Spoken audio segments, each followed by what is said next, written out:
Hey guys, Mike here over in Taiwan. I want to talk to you guys about how the MRT is like the most selfish place in Taiwan, especially the Taipei MRT. I saw this crazy video about some guy just like kind of lying down on the MRT, and like he was like lying down on the floor, and everybody's just looking at their phone. Nobody's asking him if he's okay. They think that there's like some, I don't know what it is, but probably he's playing around or something because it just seems too weird. But I mean, I think that you guys haven't seen that video, but obviously there's something wrong with this guy, maybe like mentally or something. And even if just one person said like, "Hey, are you okay?" Maybe that's what he's probably looking for, some type of approval. That's yeah, like what, I'm a person, I'm still here or whatever. Why is it that also the MRT is like the most selfish place that people can be in? You guys don't know how many times I've seen just a bunch of people who don't need these priority seats, and there's no law or anything that says that young people, able-bodied people, people who are not pregnant, not old, and not handicapped cannot sit there. So I mean, you can if you want to, but if there's like no other seats available, then somebody will be like, well, I want to sit here, and I almost want to have like this designated seat for. This seat is for selfish people who don't care about like other people or like whatever it is. So, and the amount of times that I just get bumped in the MRT. I'm not trying to like complain. It also sounds like I'm just complaining, but I'm just stating kind of a point of fact that people they're like fighting for like this room. Probably it's an analogy of Taiwan, because Taiwan is, I guess, the size of Belgium, with the population is like 21 or 24 million people. So it only makes sense that people are fighting for their position, fighting for their place. I mean, it's nothing compared to a place like Tokyo. I think Tokyo is like the third or fourth most densely populated place in the world.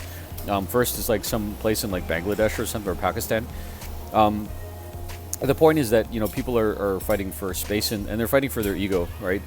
I think that with the internet, people are just very, they look at people and they think about, okay, well, if they could do that, then why can't I do that, right? So somebody's like sitting there who's like 16 or 17 years old, and they think, I deserve to have like 1 million fans on, or 1 million subscribers on like some type of social media platform, and they start off with that type of mentality in the beginning. I've seen like people with a couple hundred followers, and they feel almost, yeah, like I said, like entitled to this intention, this attention, this money, this fame, this popularity. And it's like, what did you actually do this for?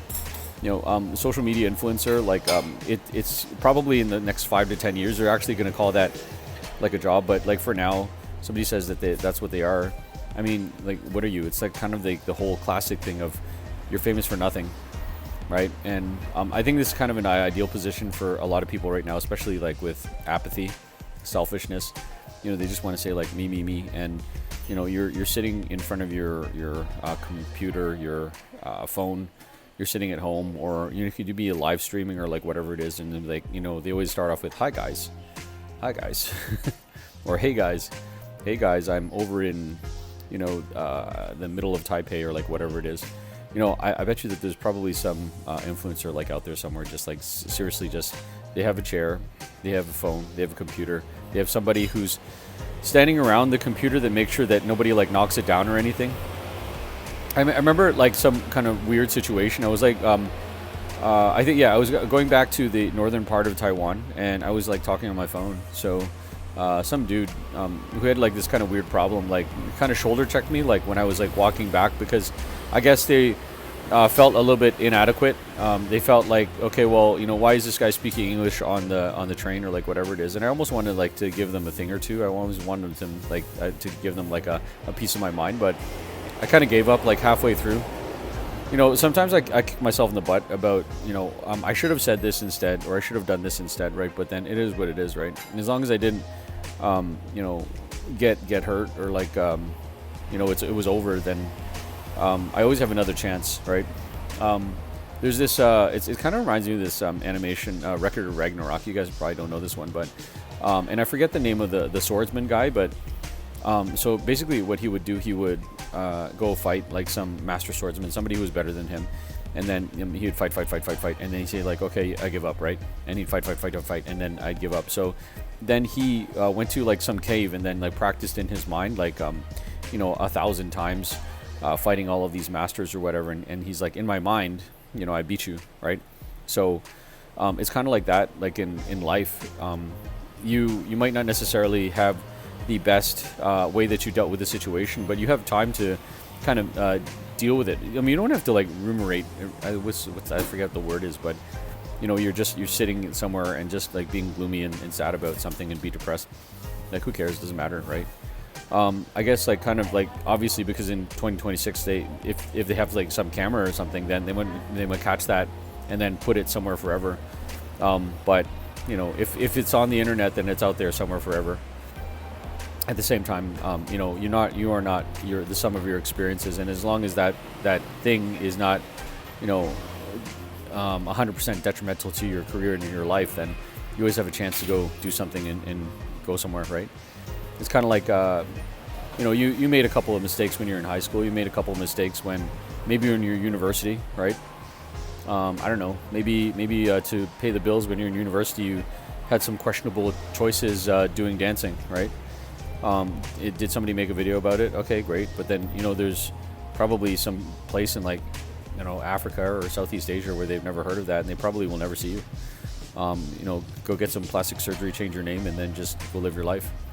And I'm not saying that the key to dealing with your problems is running away from them, but at the same time, I think that life is already hard enough already that most people they deserve some peace. They deserve something where they could just lay their head on their pillow at night and just say, you know what, I don't want to deal with this anymore.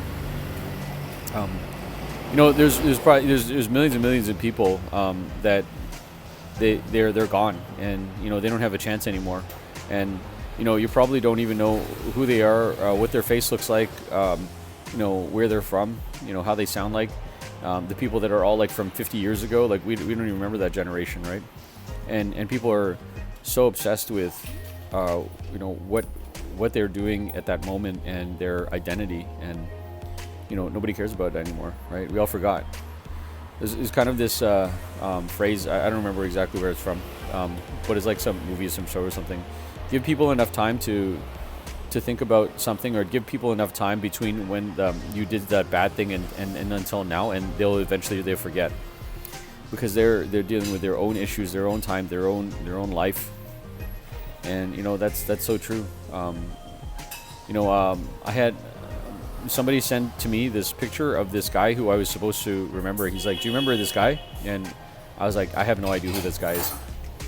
He's like, oh yeah, this guy, he used to have like these fake dreadlocks and stuff, and no, I have no idea who this person is. And is that, I mean, him trying to get me to remember who this person is, I don't know what the point of that is, because it has nothing to do with my life.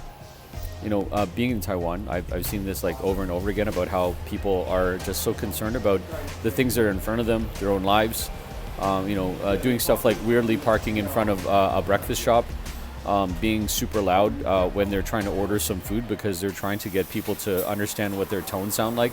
I don't regret my decision to go to Taiwan, but at the same time, one of the hardest things here is the language, and it's kind of interesting, or people don't realize about the language, like how do you just get people to hear you more or understand what you're saying in a tonal language where there's all these different types of tones, like there's like a flat tone, and there's like a tone that goes over, and there's a tone that goes under, like that, right? And the only way that you can get them to hear your tones is to speak louder. So that kind of stereotype, that Asian stereotype about where people are just speaking really loud for like no reason.